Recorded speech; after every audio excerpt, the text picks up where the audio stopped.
الشیطانالرجیم بسم اللہ الرحمن الرحیم الحمدللہ رب العالمین والصلاۃ والسلام علی خاتم النبیین اللہم صلی علی محمد وعلی آل محمد کما صلیت علی ابراہیم وعلی آل ابراہیم انک حمید مجید اللہم بارک علی محمد وعلی آل محمد کما بارکت علی ابراہیم وعلی آل ابراہیم انک حمید مجید رب اشرح لی صدری ویسر لی امری واحلل عقدۃ من لسانی یفقہوا قولی۔ آج ریویژن کلاس ہماری سورہ قصص کی پہلی 17 آیات کی۔ قصص جس کا معنی ہوتا ہے ترتیب وار واقعات کو بیان کرنا، چونکہ اس میں قصہ بیان کیا جا رہا ہے۔ حضرت سب سے پہلے اس میں حضرت موسیٰ علیہ السلام کا وہ قصہ، وہ باتیں دیکھیے۔ ہم نے یہ تو اکثر پڑھا کہ موسیٰ علیہ السلام مدین سے مصر کی طرف واپس آ رہے تھے، اور رات کے اندھیرے میں جو ہے وہ جب بالکل ہاتھ کو ہاتھ سجائی نہیں دیتا تھا، ایک طرف لائٹ نظر آئی، روشنی لینے گئے، وہاں سے اللہ کے نور کی روشنی لے کے آ گئے، وہاں سے ہدایت لے کے آ گئے۔ ہم نے ابھی تک یہ نہیں پڑھا تھا کہ رسول اللہ حضرت موسیٰ علیہ السلام مصر سے مدین کیسے گئے ہیں۔ ہم نے باقی کی زندگی تو جو ہے وہ پہلے سورہ شعراء میں پڑھ لی، سورہ اعراف میں پڑھ لی، اور دو جگہوں میں پڑھ لی، لیکن یہ چیز صرف جو ہے وہ سورہ قصص میں بیان کی گئی ہے۔ آپ کے پیدا ہونے سے لے، آپ کی پیدائش سے لے کے آپ کے مدین تک کے جانے کا جو فاصلہ ہے، یہ حصہ یہ چیپٹر جو ہے وہ ہم سے مخفی تھا پہلے، یہ چیپٹر یہاں پہ جو ہے وہ کھولا جا رہا ہے۔ ابھی سورہ مبارکہ میں پہلے ڈیٹیل کے ساتھ حضرت موسیٰ علیہ السلام کا قصہ، اس کے بعد پھر اللہ کے رسول کی جو ہے وہ صداقت کی گواہی اور ان چیزوں کے اوپر جو ہے وہ روشنی ڈالی گئی ہے۔ تا سین میم، یہ حروف مقطعات ہیں، اللہ کے راز ہیں، اللہ بہتر کھولنے والے ہیں۔ ایک قرآن کے معجزوں میں سے ایک معجزہ کہ اس کو جو ہے اس دنیا میں، رہتی دنیا میں کوئی کھول نہیں سکا۔ 1400 سال ہونے کو آئے، آج تک ان چیزوں کے معنی کسی اور کو نہیں پتہ چل سکے۔ ادروائز دنیا کی کوئی بھی کتاب لے لیں، اس کی ٹرانسلیشن، اس کی انٹرپریٹیشن ہر شخص نے کی ہوئی ہے۔ یہ کچھ ایسے الفاظ ہیں جو اللہ کے راز ہیں، اور انشاءاللہ روز محشر اللہ تبارک و تعالیٰ جو ہے وہ اس کو جو ہے وہ کھولیں گے۔ تلک آیات الکتاب المبین، یہ آیتیں ہیں کھلی کتاب کی۔ تلک آیات الکتاب المبین، کبھی کبھی ہمیں اب لگتا نہیں ہے کہ یہ ساری چیزیں تو کھلی ہیں، ہم کہاں پہ جو ہے وہ ساری عمر گزار کے آ گئے۔ ہم نے پڑھا ہی نہیں قرآن کو۔ قرآن تو اس طرح کھول کے ہمیں ہر چیز بتاتا ہے کہ زندگی کا ہر پہلو کے بارے میں ہمیں جو ہے وہ گائیڈ لائن دیتا ہے، ہمیں راستہ بتاتا ہے کہ تم نے اس راہ پہ چلنا ہے۔ کھلی آیتیں ہیں، بڑی آسانی سے سمجھ آنے والی آیتیں ہیں، اور ہم نے اس کو جب ایک ہوا بنا کے رکھا ہوا کہ اس کو پڑھا تو ہم گمراہ ہو جائیں گے، اپنے تئیں پڑھنا بھی نہیں ہے۔ اور پھر اگر ہم نے پڑھنا بھی ہے تو ہم نے صرف اس کی عربک پڑھتے چلے جانا ہے، ہم نے سمجھنے کی کوشش ہی نہیں کی۔ حالانکہ ایک معمولی عقل رکھنے والا انسان بھی جو ہے وہ، جس کو اردو سے شدبد ہے، وہ بڑے آرام سے اس کو جو ہے وہ سمجھ سکتا ہے اور اس کا ترجمہ جو ہے وہ کر سکتا ہے۔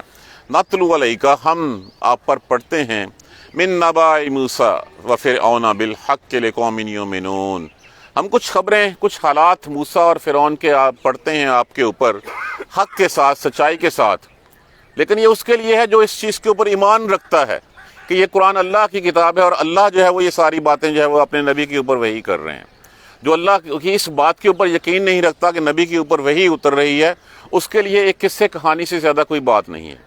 جبکہ یہ تو وہ حقیقت ہے جو اللہ تبارک و تعالیٰ جو ارشاد فرما رہے ہیں کہ ہم موسیٰ کے کچھ حالات آپ کے اوپر پڑھ کے دیکھتے ہیں، بتاتے ہیں آپ کو کہ کس طرح اللہ تبارک و تعالیٰ نے موسیٰ کو دشمن کے گھر میں پیدا کیا، کس لیے کہ اسی دشمن کے لیے جو ہے وہ ہدایت کی جو ہے وہ پیغام لے کے جانا تھا، انہوں نے غرور کرنا تھا، ماننا نہیں تھا، اور اسی ایک ون مین آرمی کے تحت جو بچپن سے ان کے گھر میں پلی بڑی، اور پھر اسی کے ہاتھوں اس کا جو ہے وہ اس کو غرقاب کرنا تھا، اس کو غرق کرنا تھا۔ یہ کچھ حالات ہیں، لیکن یہ ہیں ان کے لیے جو اس بات پہ یقین رکھتے ہیں کہ قرآن اللہ کی کتاب ہے، اللہ نے وحی کی ان چیزوں کی اپنے رسول صلی اللہ علیہ وآلہ وسلم کی طرف۔ دیکھیے جس طرح کی یہ باتیں قرآن ہمیں بتاتا ہے، دوسرا کوئی ہسٹری والا بندہ جو ہسٹری لکھنے والا بندہ ہمیں نہیں بتا سکتا۔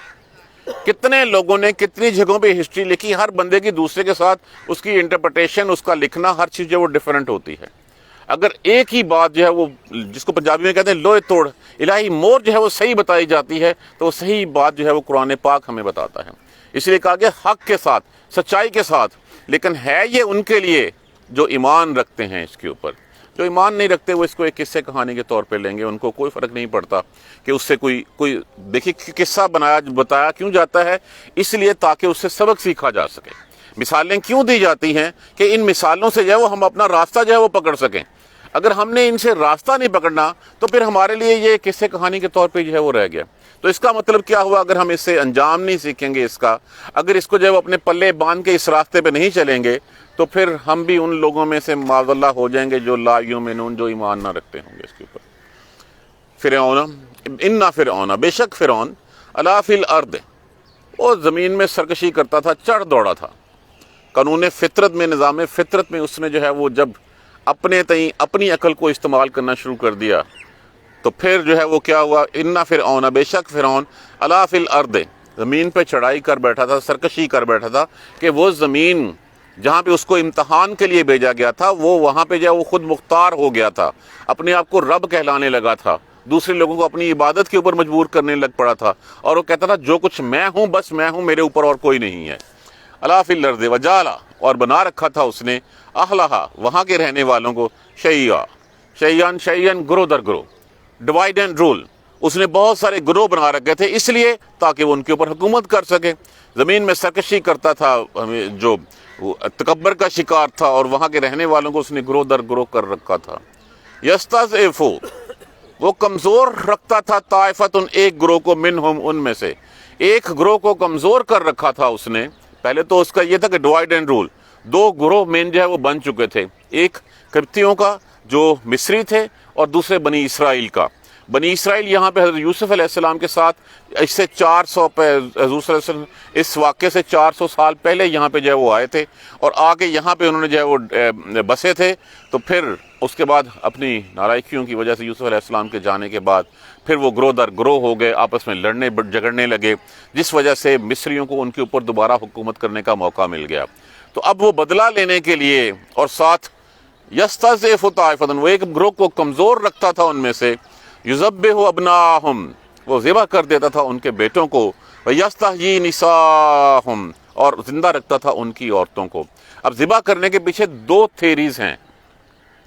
ایک تھیریز یہ ہے کہ جس میں جو ہے وہ فرعون نے خواب دیکھا کہ ایک بچہ بنی اسرائیل میں پیدا ہوا ہے، اور اس بچے نے جو ہے وہ میری حکومت کو بعد میں جو ہے وہ ختم کر دیا ہے۔ جب اس نے تعبیر پیچھی تو تعبیر کا یہ ہے کہ یہ بچوں کو، اس نے پھر اس کے بعد ان تمام بچوں کو جو ہے وہ جو مرد بچے پیدا ہوتے تھے ان سب کو مارنا شروع کر دیا۔ اب ایک یہ تھی تھیری، اور دوسری تھیری یہ تھی کہ چونکہ ان کی آبادی بنی اسرائیل کی بہت بڑھتی چلی جا رہی ہے، یہ نہ ہو کہ کل کو بنی اسرائیل والے ہمارے اوپر جو ہے وہ حکومت کرنے لگ پڑیں۔ اب یہ جو واقعہ ہے یہ تلمود میں تو بیان ہوا ہے، لیکن اس کے علاوہ باقی ہمیں نہ قرآن میں ذکر ملتا ہے، نہ اس کا تورات میں ذکر ملتا ہے۔ لیکن یہ حقیقت ہے کہ وہ بچوں کو قتل کر ڈالتا تھا، اور جو بچ جاتے تھے، اب ایک حد تک تو وہ سب کو قتل کرتا تھا، پھر ایک دفعہ ان کو محسوس ہوا کہ اس طرح تو یہ آبادی ختم ہو جائے گی، ہمارے گھروں کے کام کون کرے گا، ہماری بیگار کون کرے گا، ہماری کھیتیاں کون بوئے گا، کون جو ہے وہ ہمارے لیے مزدوری جو ہے وہ کرے گا۔ تو پھر انہوں نے کیا کیا کہ 1 سال بچوں کو مار دیتے تھے، 1 سال بچوں کو چھوڑ دیتے تھے۔ حضرت ہارون علیہ السلام جس سال پیدا ہوئے اس سال جو ہے وہ بچوں کو چھوڑ دینے والا سال تھا۔ حضرت موسیٰ علیہ السلام کی جب پیدائش ہوتی ہے تو وہ سال تھا جس سال میں بچوں کو قتل کیا کرتے تھے، ذبح کر دیتے تھے۔ یذبح ابناءہم، وہ ذبح کر دیتا تھا ان کے بیٹوں کو، ویستحیی نساءہم، اور زندہ رکھتا تھا ان کی عورتوں کو اپنے گھروں کے کاموں کے لیے، اپنی نفسانی خواہشات میں استعمال کرنے کے لیے۔ انہ کان من المفسدین، بے شک وہ فساد کرنے والوں میں سے تھا۔ اللہ نے سب کو آزاد پیدا کیا تھا۔ دیکھیں جو بھی نظام فطرت میں جو ہے وہ اپنی خود مختاری ڈالے گا، اپنی عقل کو استعمال کرے گا، وہ فساد کے جو ہے مرتکب ہوگا۔ نظام فطرت کے مطابق چلنا ہی جو ہے وہ اللہ کی اطاعت ہے۔ نظام فطرت میں اگر جو ہے ہم اس کی مطابقت نہیں کریں گے، اس کی مخالفت کریں گے، تو پھر جو ہے وہ فساد جو ہے وہ پھیلائیں گے زمین میں جو ہے۔ وَنُرِيدُ، اب یہ تو تھا حال فرعون کا۔ وَنُرِيدُ، اور ہم چاہتے تھے، ان نمنا لفظ مننا سے ہے، من کا معنی کیا ہوتا ہے؟ احسان کرنا، اور ہم احسان کرنا چاہتے تھے الذین، ان لوگوں پر، الذین استضعفوا، ان لوگوں پر جو زمین میں کمزور تھے۔ کمزور کون تھے؟ بنی اسرائیل والے۔ حالانکہ بنی اسرائیل اس سے پہلے یوسف علیہ السلام کے وقت میں حکومت کر چکا تھا اس کے اوپر، اور یہاں پہ بعد میں وہ کمزور تھے، تو اللہ تبارک و تعالیٰ ان کے اوپر احسان کرنا چاہتے تھے کہ ان کو جو ہے وہ جو کمزور تھے، وَنَجْعَلَهُمْ، اور ہم چاہتے تھے ان کو آئمتاً، امام بنا دیں، پیشوا بنا دیں، وَنَجْعَلَهُمُ الْوَارِثِينَ، اور ہم ان کو وارث بنا دیں۔ یہ اللہ کا جو ہے وہ تھا، اللہ کی حکمت تھی، اللہ کا جو منصوبہ تھا کہ ان لوگوں کو یہاں پہ جو کمزور ہیں ان کو طاقتور بنایا جائے، ان کو امام بنایا جائے، اور ان کو جو ہے وہ ان زمینوں کو جو ہے وہ وارث بنایا جائے۔ وَنُمَكِّنُ، اور لہم فی الارض، اور زمین میں طاقت دیں ہم ان کو، ونوریا، اور دکھا دیں ہم فرعون کو، وہامانا، اور حمان کو، وجنودہما، اور ان کے لشکروں کو، منہم، ان میں سے، ما کانوا یحذرون، جس سے وہ بچاؤ کرتے ہیں، جس سے وہ ڈرتے ہیں، یحذرون، حذر ان سے، جس کا معنی ہوتا ہے خوف کھانا، ڈر رکھنا، کہ جو انہوں نے وہ خواب دیکھا تھا کہ بنی اسرائیل وہ تھے کہ بنی اسرائیل ہمارے اوپر چڑھ نہ دوڑیں، بنی اسرائیل ہمارے اوپر حکومت نہ کریں، تو اللہ چاہتا کہ ہم دکھائیں ان کو کہ ہاں یہ ان کا ڈر جو ہے وہ بلا وجہ نہیں تھا، یہ حقیقت تھی. تو یہ ہم دکھانا چاہتے تھے فرعون کو، حامان کو. حامان جو ہے وہ معاون تھا، وزیر اعظم تھا فرعون کا، اور ان دونوں کے لشکروں کو. اب یہاں پہ ایک مختصر سا انٹروڈکشن کروا کے کہ یہ کون لوگ تھے، کیا تھے، اور اللہ کا کیا منصوبہ تھا، اور وہ کیا چاہتے تھے. تو یہاں پہ اللہ تبارک و تعالیٰ پھر حضرت موسیٰ علیہ السلام کی طرف، وَأَوْحَيْنَا، اور وہی کی ہم نے، اِلیٰ أُمِّ موسیٰ، موسیٰ کی ماں کی طرف، ان ارضیہ، یہ کہ دودھ پلاتی رہو اسے. اب جس سال موسیٰ علیہ السلام کی پیدائش ہونی تھی وہ سال تھا جب بچوں کو قتل کرتے تھے، جو لڑکوں کو مار ڈالتے تھے. اب یہ اللہ کی رحمت ہوئی کہ حمل ظاہر بھی نہیں ہوا، دودھ بھی نہیں اترا. کرتے کیا تھے وہ لوگ کہ ان کی عورتیں گھروں میں جاسوسی کرتی پھرتی تھیں، اور جہاں بھی کسی کو جو ہے وہ پریگنینسی کے حمل کے آثار دیکھتی، نام لکھ لیتی، اور پھر ان ڈیو ڈیٹس کے اوپر آتی، آگے دیکھتی. اگر تو بچہ پیدا ہوا تو وہ پھر جو ہے وہ اطلاع کر دیتی حکومت کے کارندوں کو، جلاد آتے اور ماؤں اور باپ کے سامنے، ماں اور باپ کے سامنے اس بچے کو خنجر تلوار سے قتل کر دیتے تھے. بچی ہوتی تو چھوڑ دیتے تھے. اب جس وقت حمل ٹھہرا، نہ وہ ظاہر ہوا، نہ دودھ اترا، تو پھر جب موسیٰ علیہ السلام دنیا میں تشریف لے آئے تو ماں جو ہے وہ پریشان ہو گئی کہ اب لوگوں کو پتہ چلے گا تو کہیں اس کو، اور وہ تھے بھی اتنے خوبصورت کہ جس کے اوپر نگاہ ٹکتی نہیں تھی. تو اللہ نے پھر ان کے دل کے اوپر جو ہے وہ وحی ڈالی، الہام ہوا ان کو. وحی سے مراد یہی ہے کہ جو اللہ کی طرف سے مدد آتی ہے، اللہ کی طرف سے جو خفیہ اشارہ آتا ہے، وہ اشارہ جو ہے وہ نبی کے علاوہ بھی آ سکتا ہے. جیسے ہم نے حضرت مریم علیہ السلام کے اوپر بھی پڑھا، حضرت یہاں پہ ام موسیٰ کے اوپر بھی پڑھا، شہد کی مکھی کا بھی ہے، کہ جو الہام ہوتا ہے کسی چیز کے بارے میں، یہ الہام ایسے ہی ہے کہ آپ یہاں سے سڑک سے نکلتے ہیں، شوں کر کے آپ ایک لمحے کے لیے دوسری طرف مڑتے ہیں، ایک گاڑی جو ہے وہ آپ کے قریب سے گزر جاتی ہے. یہ الہام ہوتا ہے جو اللہ تمہیں جو ہے وہ بچا لیتا ہے ان چیزوں سے. ہم نے موسیٰ کی ماں کی طرف وحی کی کہ دودھ پلاتی رہے اسے. فَإِذَا خِفْتَ، جب اور پس جب ڈر لگے اس سے، فَالْقِیهِ فِی الْیَمِّ، میں تو ڈال دو اس کو جو ہے وہ دریا میں. اب کیا کیا، جب اللہ نے یہ راستہ دکھا دیا، ایک باکس بنایا، اس باکس میں بچے کو لٹا دیتی، دودھ پلاتی، وہیں پہ وہ رہتے، اور اس کے بعد باکس کو جو ہے وہ دریا میں رکھ دیتی، اس کا سرا جو ہے وہ گھر کے ساتھ رسی کا باندھ دیتی، اور جب گھر میں کسی نے آنا ہوتا تو اس رسی کو تھوڑی سی ڈھیلی چھوڑ جاتی، وہ تھوڑا سا آگے چلا جاتا، اور رسی جو ہے وہ بندھی رہتی. اب کرنا کیا ہوا کہ ایک دفعہ ایسے ہی جب گھر میں کوئی شخص آیا، افراتفری میں جو ہے وہ موسیٰ علیہ السلام کی جو اس پر رکھنے کے بعد جو ہے وہ رسی باندھنی بھول گئی. رسی باندھنے بھولتے وہ دریا میں جو ہے وہ بہہ نکلا. اب اللہ تبارک و تعالیٰ نے تو وہی کی تھی کہ اس کو دودھ پلاتی رہو، اور جب ڈر لگے تو اس کو دریا میں ڈال دینا. ولا تخافی، اور مت ڈرنا، خوف مت کھانا. ولا تحزنی، اور نہ غم کرنا. انا ردوہ الیک، بے شک ہم اس کو تیری طرف پلٹا دیں گے. یہ اللہ کا دیا ہوا حوصلہ تھا، اللہ کی دی ہوئی وحی تھی، اللہ کا دیا ہوا الہام تھا کہ تو بے فکر رہنا، کوئی ڈر غم خوف نہیں ہونا چاہیے.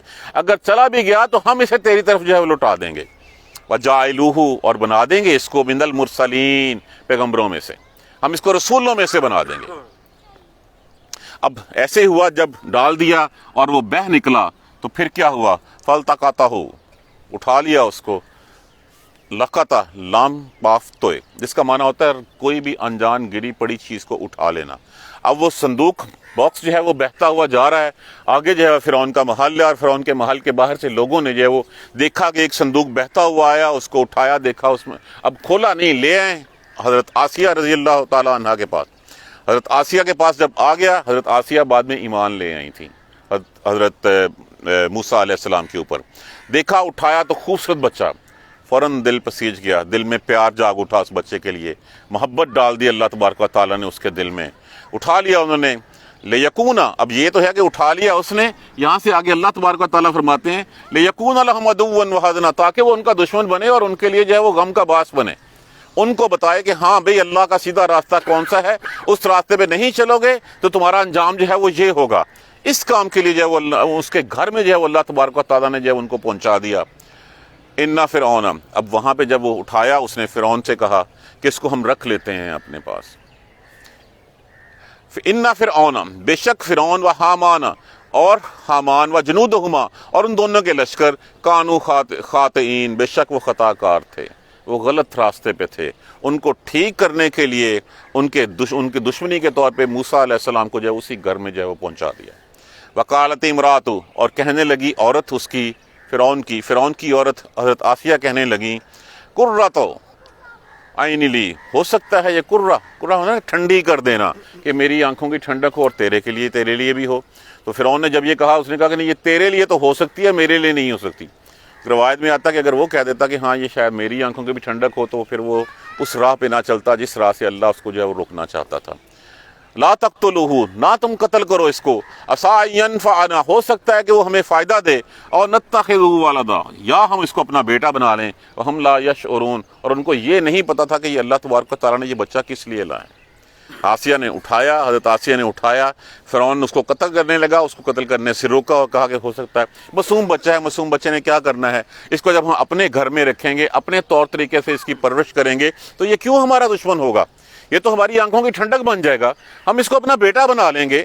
ہاں کوئی دوسرا بچہ باہر کا ہوتا، باہر تربیت پائی ہوتی، تو ہم مان لیتی کہ ٹھیک ہے وہ تمہارا خواب جو ہے، یا یہ کہ جس نے قتل کرنے کا منصوبہ، یہ تو جب ہم اپنے گھر میں اپنے ہاتھ سے اس بچے کو پالیں گے تو کیسے ہو سکتا ہے. یہ تھی وہ بات جس بات سے جو اس نے قائل کر لیا فرعون کو، اور فرعون نے اس کو قتل نہیں کیا. وَأَصْبَحَ، اب جیسے دوسری طرف سے دیکھیے، بچہ تو پہنچ گیا وہاں پہ، اب پیچھے موسیٰ کا کیا حال ہوا، موسیٰ علیہ السلام کی والدہ محترمہ کا. وَأَصْبَحَ فُؤَادُ موسیٰ فارغا، اب جب بچہ رکھا، رسی باندھنی بھول گئی، دریا کی موجیں اس کو لے کے چل پڑیں، اب دل دھک سے جو ہے وہ رہ گیا، فارغ ہو گیا، کچھ سمجھ نہیں آتا تھا کہ کیا کریں. اب جس کا پیارا بچہ جو ہے وہ پہلے موت کے ڈر سے، اس کی موت کے ڈر سے یہ طریقہ اللہ نے سکھایا، اب وہ جو بہہ گیا ہے تو کہیں سمندر دریا میں جو ہے وہ ہلاک نہ ہو جائے، تو دل ڈرنے لگا، خالی ہو گیا دل، فارغ ہو گیا دل. اور قریب تھا، ان کا عادت لتبدی، قریب تھا کہ وہ ظاہر کر دیتی اس کو بہی، تاکہ لوگوں کو کہتی میرا بچہ بہ گیا، جاؤ اس کو جا کے لے کے آؤ. یہ تھا ظاہر کر دینا. ان تبدی لتبدی، کہ وہ ظاہر کر دیتی بہی اس کو، لولا ان ربطنا علی قلبها، اگر ہم اس کے دل کو مضبوط نہ کر دیتے، ہم اس کو تسلی نہ دے دیتے، لتکون من المؤمنین، تاکہ وہ یقین کرنے والوں میں سے ہو جائے. اللہ تبارک و تعالیٰ نے ان کے دل کو تسلی دے دی. دیکھیے یہ ایسی بات ہے کہ جو اللہ تبارک و تعالیٰ جو بات سجھا دیتے ہیں. مجھے یاد آ گئی وہ حدیث ام سلمہ رضی اللہ تعالیٰ عنہ، جس وقت ابو سلمہ رضی اللہ تعالیٰ عنہ کا انتقال ہوا تو رسول اللہ صلی اللہ علیہ وسلم نے اس سے پہلے حدیث سنائی تھی کہ جو کوئی چلا جائے، مصیبت آ جائے، تو ایک تو کہیں انا للہ و انا الیہ راجعون، اور پھر کیا کہ اللہ سے بہتری کی اس کی امید رکھیں. ابو سلمہ جب دنیا سے جو ہے وہ رخصت ہوئے تو اس کے بعد سے جو ہے وہ انہوں نے وہی حدیث یاد کر لی ہوئی تھی اور کہا کہ انا للہ و انا الیہ راجعون، مجھے اللہ سے بہتر دے گا، اللہ اس سے بہتر دے گا. تو پھر ساتھ کہنے لگی مجھے اس سے بہتر کون مل سکتا ہے بھلا. ابھی کچھ ہی عرصہ گزرا تھا، عدت پوری ہوئی، رسول اللہ صلی اللہ علیہ وآلہ وسلم اپنا پیغام نکاح لے کے پہنچ گئے. تو یہ اللہ کی رحمت ہے کہ اللہ تبارک و تعالیٰ جس کے دل کو ڈھارس بندھا دیتا ہے، جس کے دل میں بات ڈال دیتا ہے. اب انہوں نے جس وقت فوت ہوئے تھے اس وقت یہ کہا، اور پھر کہا بھلا مجھے ابو سلمہ سے بہتر کون شخص ملے گا. اب رسول اللہ صلی اللہ علیہ وسلم سے بہتر تو کوئی نہیں تھا. تو پھر پیغام گیا اور آپ کی جو ہے وہ آپ کے جو ہے وہ حرم میں جو ہے وہ آ گئیں، آپ کی شادی ہوگی ان سے. تو قریب تھا کہ وہ ظاہر کر دیتی اگر ہم اس کے دل کو مضبوط نہ کر لیتے تاکہ وہ ایمان رکھنے والوں میں سے ہو جائے. اب اس نے کیا کیا، جب بہہ گیا تو پھر کچھ نہ کچھ تو بندہ کرتا ہے. کیا کیا، وقالتی لاختہ، کہا اس کی بہن سے، موسیٰ کی بہن سے، موسیٰ کی بہن جو آپ سے 9 سال بڑی تھی، مریم یا کلثوم ان کا نام تھا، وہ خاصی سمجھدار تھی، اس کو کہا وقالت لاختہ، کہا اس کی بہن سے، قصی، پیچھا کرو اس کا، جاؤ اس کے پیچھے، فبصرت، بس دیکھتی رہو بہی، ان جنبن، اجنبی بن کر، دور دور سے جاؤ اس کے پیچھے اور دیکھو. اب دل کو دھڑکا تو لگا ہوا تھا، پھر بھی بچہ بہ بھی نکلا کہ جاؤ ساتھ ساتھ دیکھتی جاؤ، کیونکہ ایک تو یہ تھا کہ راز فاش ہو جائے گا، اور دوسرا تھا کہیں ڈوب نہ جائے. تو بہن کو بھیجا اس کی کہ جاؤ ذرا دور دور سے دیکھتی جاؤ، لوگوں کو پتہ نہ چلے، وہم لا یشعرون، اور ان کو سمجھ نہ آئے، ان کو پتہ نہ چلے کہ تیرا اس کے ساتھ کوئی تعلق ہے. اگر تعلق واسطہ ثابت ہو گیا تو فوراً سے پہلے وہ اس کو قتل کر دیں گے. تو جاؤ دیکھتی جاؤ کہیں ڈوبے بھی نہ. اب دھڑکا بھی لگا ہوا ہے، اللہ کی طرف سے تسلی بھی ہو گئی ہے. وحرمنا، بچہ چلا گیا وہاں پہ جا کے جب فرعون نے اس کو قتل نہیں کیا تو پھر بچہ جب دودھ بھوک تھی تو دودھ پلانے والیاں آ گئیں، دودھ پلانے کی کوشش شروع کر دی گئی۔ اب اللہ تبارک و تعالیٰ نے دوسروں کا دودھ اس کے اوپر حرام کر دیا تھا، وہ کسی دودھ کی طرف جو ہے اس کو منہ نہیں لگاتے تھے۔ وحرمنا، اور حرام کر دیا علیہ اس کے اوپر المراضع، مراضع ارضاء ان سے ہے، رضائی لفظ اسی سے ہوتا ہے، دودھ پینے والے۔ تو مراضع یہاں پہ اس کو ایک تو یہ کہ دودھ پلانے والیاں، اور دوسرا اس میں ظرف مقام بھی کہہ سکتے ہیں کہ دودھ پلانے والی جگہیں وہ حرام کر دی تھی اس کے اوپر، من قبل، اس سے پہلے۔ اب وہ نہیں پیا، کسی نے ان اپنی نوکرانیوں کو، لونڈیوں کو باہر بھیجا کہ جاؤ کسی دایا کا پتہ کرو جو اس کو دودھ پلا دے۔ جب وہ باہر نکلیں تو باہر وہ بچی کھڑی ہوئی تھی جو کلثوم تھی یا مریم تھی۔ فقالت، وہ کہنے لگی، هل ادلکم علی اہل بیت، کیا میں کسی ایسے گھر کا پتہ نہ تمہیں بتاؤں، یکفلونہ لکم، وہ اس کی پرورش کرے تمہارے لیے، وہم لہ ناصحون، اور اس کے خیرخواہ بھی ہوں، اس کی بھلائی بھی کریں۔ اب جب اس نے باہر نکلتا یہ کہا کہ میں تمہیں کسی گھر کا پتہ بتاتی ہوں جہاں سے اس بچے کی پرورش ہو سکتی ہے، یہ بچہ دودھ پی سکتا ہے، تو پہلے تو انہوں نے کہا اس بچے کا اس کے ساتھ کوئی تعلق ہے۔ پکڑا گیا، اس کو پکڑ کے اس سے پوچھا کہ تم کیسے جانتی ہے اس بچے کو، تمہیں کیسے پتا کہ یہ بچہ دودھ کے لیے ہم جو ہے وہ لے کے جا رہے ہیں؟ تو انہوں نے کہا کون نہیں چاہے گا کہ اس کا رشتہ جو ہے، اس کا رابطہ جو ہے وہ بادشاہ کے محل سے ہو جائے۔ جب میں بتاؤں گی اور وہ بچہ نے وہاں سے دودھ پی لیا تو مجھے بھی تو کچھ ملے گا نا، مال متا۔ تو یہ اتنی سمجھداری کا ثبوت اس نے دیا۔ انہوں نے کہا اچھا چلو بتاؤ۔ وہ لے آئی اور پھر لا کے جب وہ اپنے ہی گھر کے دروازے پہ لے آئی، جیسے موسیٰ علیہ السلام وہاں پہنچے، ماں کی خوشبو محسوس کی اور فوراً سے پہلے دودھ پینے لگے۔ یہ اللہ کی حکمت ہے کہ وہی بچہ اب فرددناہ، پس ہم نے لٹا دیا اس کو، الی امہ، اس کی ماں کی طرف، کئی تقر، تاکہ ٹھنڈی ہو جائیں، عینہا، آنکھیں اس کی، ولا تحزن، اور نہ وہ جو ہے وہ غم کرے، والے تعلمہ، اور ساتھ یہ جان لے، انا وعد اللہ حقا، کہ اللہ کا وعدہ سچا ہے۔ اب جو وعدے اللہ نے ہم سے کیے ہیں وہ بھی سچے ہیں۔ ان اللہ لا یخلف المیعاد، اللہ اپنے وعدوں کے خلاف نہیں کرتا۔ وہ کیا وعدے کیے ہوئے، لا الہ الا اللہ کے اوپر کاربند ہو جاؤ، واعتصموا باللہ، آپ نے اللہ کی اس رسی کو مضبوطی سے پکڑ رکھو۔ اگر ہم پکڑے رکھیں گے تو وہ جنتوں کے وعدے اس نے کیے ہیں، اور اس کے وعدے جو ہے وہ رائگاں نہیں ہوں گے، اس کے وعدوں کے خلاف وہ نہیں کرتا۔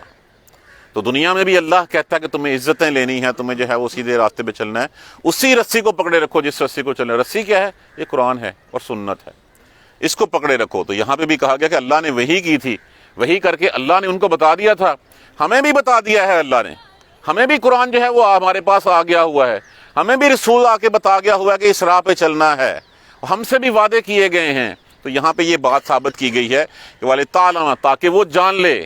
یہ مثال ایسے نہیں سنائی جا رہی، یہ مثال میرے آپ کے سمجھنے کے لیے سنائی جا رہی ہے تاکہ ہم بھی سمجھ لیں کہ انا وعد اللہ حق، اللہ کے وعدے سچے ہوتے ہیں۔ ولیکن، اور لیکن، اکثرہم لا یعلمون، اکثریت یقین نہیں رکھتے، اکثر نہیں جانتے، وہ نہیں مانتے اس بات کو، علم نہیں رکھتے، وہ یہی کہتے ہیں کہ پتہ نہیں جو ہوگا سو دیکھا جائے گا۔ جو اللہ نے کہہ دیا ہے وہ وعدہ اللہ کا سچا ہے۔ دیکھیے یہ جیسے ہمیں احساس کب ہوگا؟ احساس ہمیں تبھی ہوگا جس وقت لینے والے آ جائیں گے، اس وقت ہمیں پتہ چلے گا کہ ہاں یہ بات سچ تھی، یہ حقیقت تھی۔ آج ہم کہتے ہیں کہ ہاں مرنا ہے تو پھر مرنے کی تیاری کیا کرتے ہیں ہم؟ اللہ کے پاس دوبارہ جینا ہے، دوبارہ اٹھایا جانا ہے، اور پھر اس دنیا میں اس امتحان میں جو پرچہ ہم نے حل کیا اس کا رزلٹ ہمارے سامنے رکھا جائے گا۔ تو کیا وہ ہم ٹھیک کر رہے ہیں کہ نہیں کر رہے؟ بس ہمیں اسی حد تک ہے کہ ہاں جی ٹھیک ہے، زبانی کلامی ہے ہمارا ایمان، حقیقتاً یقین ہمیں پھر بھی نہیں آتا۔ اگر ہمیں یقین آ جائے اللہ کے وعدوں کے اوپر کہ اللہ کے وعدے سچے ہیں، ہمیں اٹھایا جائے گا اور اٹھا کے ہم سے پوچھا جائے گا، تو پھر ایسے ہی ہے جیسے شام کو جب مجھ سے پوچھائے گا میرا باس دفتر والا کہ ہاں جی آج سارا دن کیا کیا، تو میں سارا دن اس کا کام جو ہے وہ کرتا رہوں گا۔ اگر مجھے پتا ہوگا کہ آج شام کو اس نے نہیں پوچھنا تو میں کہوں گا اچھا پھر دیکھ جاؤں گا۔ تو یہاں پہ بھی جب سب کچھ سچا ہے اور سچا ثابت کیا جا رہا ہے تو پھر ہمیں بھی اس پہ اوپر یقین رکھنا چاہیے۔ اکثریت نہیں جانتی اس بات کو، تب ہم کہیں گے کہ اچھا اب ہمیں جانے دو، واپس ہم دوبارہ جا کے عمل کریں۔ اللہ کی سنت نہیں ہے کہ واپس بھیج دینا، اور اللہ کے علم میں ہے کہ واپس بھیج بھی دیا تو تم پھر وہی کرو گے جو پہلے کرتے ہوئے آئے ہو۔ ان وعد اللہ حق، بے شک اللہ کا وعدہ سچا ہے، ولکن اکثرہم لا یعلمون۔ اب دیکھیے رسول صلی اللہ علیہ وسلم نے فرمایا بچہ بھی اپنا، دودھ بھی خود ہی پلا رہی ہیں، پیسے بھی آ رہے ہیں، اس کے مال و متاع بھی مل رہا ہے، ایک بادشاہ کے گھر سے جو ہے وہ تعلق واسطہ بھی جو ہے وہ قائم ہو گیا ہے۔ یہ سب کچھ کس کی رحمت سے، کس کی حکمت سے؟ اللہ کی حکمت سے۔ تو رسول اللہ صلی اللہ علیہ وسلم نے ارشاد فرمایا کہ اگر کوئی شخص اپنا کام دھندا کرتا رہے اور کام دھندے میں اللہ کی رضا کو ملحوظ خاطر رکھے اور میری سنت کے اوپر جو ہے وہ ساتھ چلتا رہے، تو اس کا حال ایسی ہی ہوگا جیسے ام موسیٰ کا ہوا تھا کہ دودھ بھی اپنے بچے کو خود ہی پلا رہی ہیں، بچہ بھی اپنی ماں کا دودھ پی رہا ہے، اور دونوں جو ہے اس کو جو ہے پرورش بھی وہاں پہ جو ہے وہ بادشاہوں کے گھر میں ہو رہی ہے، اور اس گھر کو بھاگ بھی لگ گئے ہیں اسی چیز سے، اس لیے کہ وہ اللہ کی رضا پہ راضی تھے۔ تو رسول اللہ صلی اللہ علیہ وسلم نے فرمایا کہ ہر وہ شخص جو اپنے کام دھندے کو اللہ کی رضا کے اوپر اور میری سنت کے مطابق کرے گا، اس کا حال ام موسیٰ کا ہوگا کہ وہ گھر بیٹھی رہی، بچہ بھی اپنا پلتا رہا، اور اس کو پیسے بھی آگے، اور وہ غریبی ان کی فقیری میں بدل گئی، خوف ان کا جو تھا وہ امن میں بدل گیا، اور اس کو جو ہے ان کے نصیب جو ہے وہ جاگ اٹھے۔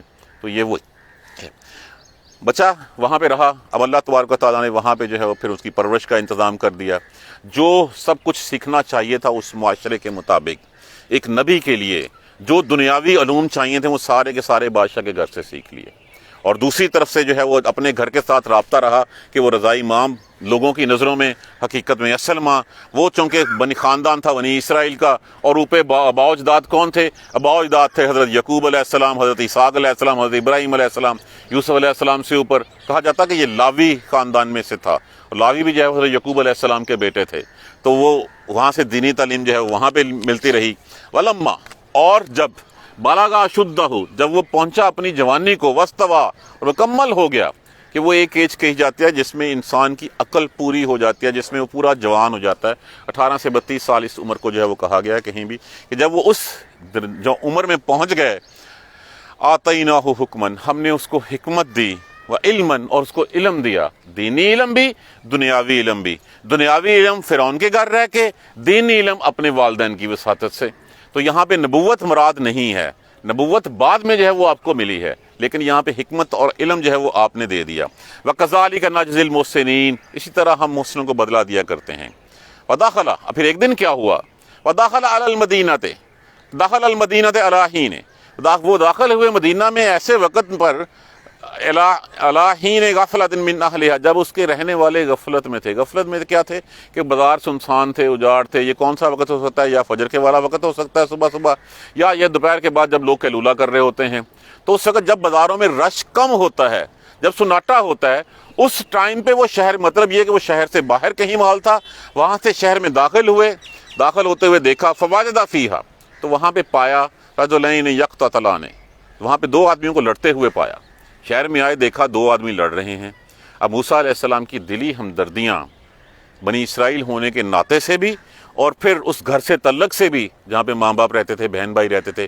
ہارون علیہ السلام بھائی تو آپ سے 3 سال بڑے، آپ کے جو ہے وہ تقریباً ہم عمر ہی تھے، تو وہاں سے رہنے سے بنی اسرائیل کے ساتھ زیادہ تھیں، اور لوگوں کی نظروں میں تھا، اس لیے کہ اس کی بنی اسرائیل کے ساتھ موسیٰ علیہ السلام کی ہمدردیاں صرف اس لیے ہیں کہ ان کی رضائی ماں جو ہے وہ وہاں کی ہے۔ تو جب شہر میں پہنچے، دیکھا سناٹے کے وقت، تو صرف 2 لوگ کو دیکھا، وہ آپس میں لڑ رہے تھے۔ ھذا من شیعتہ، ایک تو اس کے اپنے گروہ میں سے تھا، ھذا من عدوہ، اور دوسرا اس کے دشمن کے گروہ میں سے تھا۔ مطلب یہ ہے کہ وہ جو لڑ رہے تھے، ایک بنی اسرائیلی تھا اور دوسرا جو ہے وہ قبطی تھا، مصری تھا۔ فاستغاثہ الذی من شیعتہ علی الذی من عدوہ، پس جب دیکھا تو اس میں سے مدد طلب کی، اس گروہ میں سے اس شخص نے جو اس کے اپنے گروہ میں سے تھا۔ بنی اسرائیل والے نے آواز دے کر جو ہے وہ مدد طلب کی اس کے اوپر جو اس کے دشمنوں میں سے تھا۔ اب ان کی لڑائی کس بات پہ ہو رہی تھی، اس کے اوپر بھی روایت میں بہت کچھ لکھا ہوا ہے کہ وہ اس کے اوپر لکڑیاں لاد کے لے جا رہا تھا، وہ نہیں جا رہا تھا، اس سے جو ہے وہ مار رہا تھا، چونکہ وہ پہلے ہی بیگار میں ان سے کام لیتے تھے، ان کو بیلوں گدوں کی طرح جو ہے وہ جوتا جاتا تھا، اور جب یہی سی بات پہ ان کی لڑائی ہو رہی تھی۔ اب موسیٰ علیہ السلام نے جب دیکھا ان دونوں کو لڑتے، اس نے آواز بھی دی، موسیٰ گرہ پاس جا کے فوقظہ موسیٰ نے پھر اس کو جو ہے وہ گھونسا مارا اس کو۔ اب گھونسا، وقظہ لفظ گھونسا اور تھپڑ دونوں کے لیے استعمال ہوتا ہے، لیکن تھپڑ سے بندہ مرتا نہیں، تو یہاں پہ گھونسا اس لیے لگا کہ وہ یا تو یہ ہے کہ گھونسے میں طاقت اتنی تھی، یا یہ تھا کہ وہ بندہ کی بہت کمزور سا تھا۔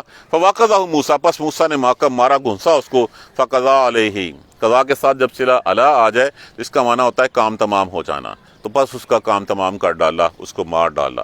اب جیسے ہی یہ کام ہوا، جیسے ہی موسیٰ کے ہاتھ سے موسیٰ نے دیکھا کہ یہ بندہ مر گیا، کہا ھذا من عمل الشیطان، یہ تو شیطانی عمل ہو گیا۔ ان عدوا مضل مبین، بے شک وہ تو کھلی گمراہ کرنے والا ہے۔ کالا اب غلطی ہوئی، فوراً سے پہلے اللہ سے معافی مانگی.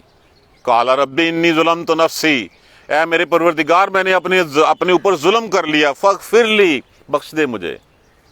جب اس نے یہ کہا تو پھر اللہ تبارک و تعالیٰ تو کہتا ہے کہ تم میری طرف ایک ہاتھ بڑھاؤ، میں تمہاری طرف دو بڑھاتا ہوں، تم چل کے آؤ، میں دوڑ کے آتا ہوں. جب کہا رب انی ظلمت نفسی، میں نے ظلم کیا اپنی جان کے اوپر، فاغفر لی، بس مجھے بخش دے، تو کیا ہوا؟ فغفر لہ، بس بخش دیا اس کو. اللہ کی طرف سے تو بخشش ایسے ہی آتی ہے. دیکھیے اللہ نے تو اور کتنا کہا ہے. وہ پھر بات یاد آ جاتی ہے کہ بدقسمت ہوگا وہ شخص روز محشر جس کی اکائیاں اس کی دہائیوں سے بڑھ گئیں. گناہ سوچنے کے اوپر جو ہے وہ نہیں لکھا جاتا، نیکی سوچنے پہ لکھی جاتی ہے. اور جب نیکی کی جاتی ہے اللہ کی مرضی ہے، اس کے ایک کے بدلے میں 7 دے، 10 دے یا بے حساب دے. گناہ سوچنے پہ نہیں لکھا جاتا. گناہ جب کرا جائے تو تب ایک لکھا جاتا ہے، معافی مانگ لی جائے تو وہ بھی مٹ جاتا ہے. تو جس کی اکائیاں اس کی دہائیوں سے بڑھ جائیں، اس سے بدقسمت کیا ہوگا. تو اللہ تو کہتا ہے کہ جب کوئی غلطی ہو، گناہ ہو، معافی مانگ لو مجھ سے، میں تمہیں معاف کر دوں گا. اللہ سے معافی مانگیں اور اس کے بعد دوبارہ جو ہے اس گناہ کو نہ کرنے کا عہد کر لیں تو اللہ تو انہ هو الغفور الرحیم، وہ بڑا ہی بخشنے والا، رحم کرنے والا ہے. اس کی طرف چل کے تو دیکھیں ہم، اس کی طرف مڑ کے تو دیکھیں ہم. 99 قتل کرنے والا بھی معاف ہو سکتا ہے. جس نے بھی اللہ کے حضور جو ہے وہ دل سے معافی مانگ لی. وہ قصہ تو ہم نے پڑھ ہی رکھا ہوگا کہ جس نے 99 کیے تھے اور پھر مولوی صاحب کے پاس گیا، مولوی صاحب میری بخشش ہو جائے گا. نہیں تیری نہیں ہو سکتی. انہوں نے کہا جس سے 99 ہوتے 100 بھی صحیح. پھر اس کے بعد پھر کسی اور سے پوچھا میری ہو سکتی ہے؟ انہوں نے کہا ہاں ہو سکتی ہے تیری بخشش. بس یہ ہے کہ تو جس بستی میں رہتا ہے اس بستی میں رہنے والے لوگ اچھے نہیں ہیں، تجھے راستے سے واپس نہیں آنے دیں گے. تو ایسے کر فلاں بستی میں چلے جائے، وہاں پہ نیک اور صالح لوگ رہتے ہیں، تو وہاں رہے گا، تیری طبیعت بھی ٹھیک ہو جائے گی اور تیرا دھیان بھی بڑھ جائے گا، تیری بخشش ہو جائے گی. اللہ تعالیٰ معاف کرنے والے ہیں. چل پڑا راستے میں، اجل آ گئی اس کی. اور دونوں طرح لے جانے والے آ گئے. ایک کہیں کہ ہم اس کو دوزخ کی طرف، دوسرے اللہ نے کہا زمین ماپ لو. اللہ نے زمین سکیڑ دی اس کے لیے. اب یہاں پہ اس حد تک بخشش ہو سکتی ہے. بخشش کا صرف ایک ہی ہے، معافی مانگیں اللہ سے، ہم معافی مانگیں اور معافی مانگ کے ان گناہوں کو نہ کرنے کا عہد کر لیں. اور اس کا مطلب یہ ہے ایسے ہی ہے جیسے ہم نے وہ گناہ کیا ہی نہیں ہے. فغفر لہ، پس بخش دیا اس کو. انہ هو الغفور الرحیم، بے شک وہ بہت ہی بخشنے والا اور رحم کرنے والا. اب دیکھیے بندہ قتل ہو گیا، کسی کو پتہ نہیں چلا سوائے اس کے کس کے جس بنی اسرائیلی کو کی مدد کی تھی اور ساتھ موسیٰ کو. کسی کو پتہ نہیں چلا، اپنے گھر چلے گئے سارے. کالا کہا، اسی وقت کہا کالا ربی، اے میرے پروردگار، بما انعمت، بسبب اس کے، بوجہ اس کے کہ تو نے انعام کیا، علیہ، مجھ پر. کیا انعام کیا؟ کسی نے پتہ نہیں چلا. کسی کو نہیں پتہ چلا کہ بنی اسرائیل نے جو ہے وہ ایک اسرائیلی نے ایک قبطی ایک مصری کو قتل کر دیا ہے. پتہ چل جاتا تو پھر کیا ہوتا؟ پھر تو جو ہے وہ ایک ہوا کار مچ جاتی. اور فوراً سے پہلے وہ کیسے، یہ دیکھیں یہ ایسے ہی گروہ بنے ہوئے تھے جیسے آج اسرائیلی اور فلسطینی ہیں. فلسطینی کا ایک جو ہے وہ کوئی جو ہے وہ ایک اسرائیلی کو مار دیں تو پوری کی پوری بستی جو ہے وہ جا کے ڈھا دیتے ہیں. ان کی ایک جان ان کی لاکھوں ہزاروں جانوں سے جو ہے وہ بڑھ کے ہوتی. اور فلسطینی مر جائیں کسی کو کوئی پرواہ نہیں ہوتی. یہی حال اس وقت تھا. یہی حال تھا کہ جیسے آج چھودروں کا جو ہے وہ حال ہے انڈیا میں، کہ وہاں پہ جو چھودر ہیں ان کو جو ہے کوئی کچھ سمجھا ہی نہیں جاتا، انسان سمجھا ہی نہیں جاتا ان کو. تو جو حال ان کا تھا، ان کا اور برہمن کا ہوتا ہے، وہی حال جو ہے وہ وہاں پہ اس وقت قبطیوں کا اور بنی اسرائیلیوں کا تھا. تو اللہ نے کتنا بڑا انعام کیا کہ یہ بات ہو بھی گئی اور کسی کو پتہ بھی نہیں چلا. تو کہنے لگے اللہ میاں، قال ربی، اے میرے پروردگار، بما انعمت علیہ، بسبب اس کے کہ جو تو نے مجھ پہ رحم انعام کیا، فلن اکون ظہیرا للمجرمین، بس ہرگز نہیں میں دوبارہ مجرموں کے ساتھ ہوں گا. دوبارہ جو ہے میں کبھی جو ہے وہ ان کی پشت پناہی نہیں کروں گا. اب پشت پناہی کن کی؟ یہاں سے جو ہے وہ اختلاف شروع ہوتا ہے فرعون کے ساتھ. دیکھا کہ فرعون بھی جو ہے وہ اللہ کے علاوہ جو ہے وہ دوسروں کی پوجا کرتا ہے، اپنے آپ کو جو ہے وہ لوگوں سے جو ہے وہ پجواتا ہے، اپنی پرستش کرواتا ہے. تو یہاں پہ جو ہے وہ عہد کیا اور یہاں سے پھر اللہ کا پیغام جو ہے وہ یہاں سے شروع ہوتا ہے. انشاءاللہ اس کو جو ہے وہ ہم کل پڑھیں گے. دیکھیے اللہ کی حکمتیں ہمارے سامنے کھلی کھلی، یہ جو کہا جائے تلک آیات الکتاب المبین، یہ کھلی کھلی کتاب ہے، روشن ہے. اس کے اندر جائیں تو صحیح، اس کو پڑھیں تو صحیح، اس کا اپنا ساتھی تو بنائیں، اپنے سینے سے لگا کے دیکھیں سینہ کیسے نور سے بھر دیتی ہے. ہم نے تو رکھا ہوا ہے بس عملیات کے لیے یا ثواب کے لیے، اصال ثواب وصول ثواب، بس اس کام کے لیے، اور کچھ ہم کرتے ہی نہیں ہیں. وظیفے وغیرہ پڑھ لیتے ہیں ہم، فلاں چیز اتنی دفعہ پڑھ لو، کھول کے دیکھو کیا کہہ رہی ہے کتاب. دعا کریں اللہ تبارک و تعالی ہمیں قرآن سمجھ کر پڑھنے اور اس پر عمل کرنے کی ہمت اور توفیق دے. جزاک اللہ خیر. سبحانک اللہم و بحمدک، اشہد ان لا الہ الا انت، استغفرک و اتوب الیک.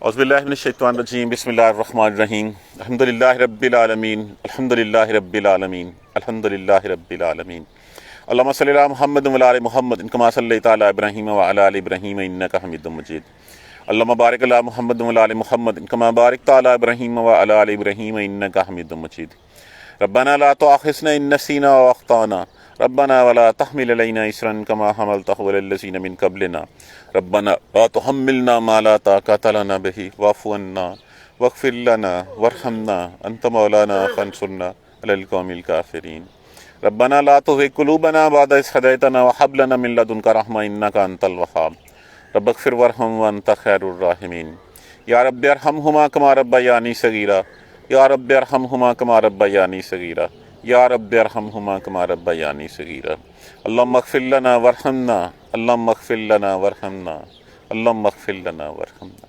ربنا تقبل منا انک انت السمیع العلیم وتب علینا انک انت التواب الرحیم الحمدللہ رب العالمین آمین یا رب العالمین.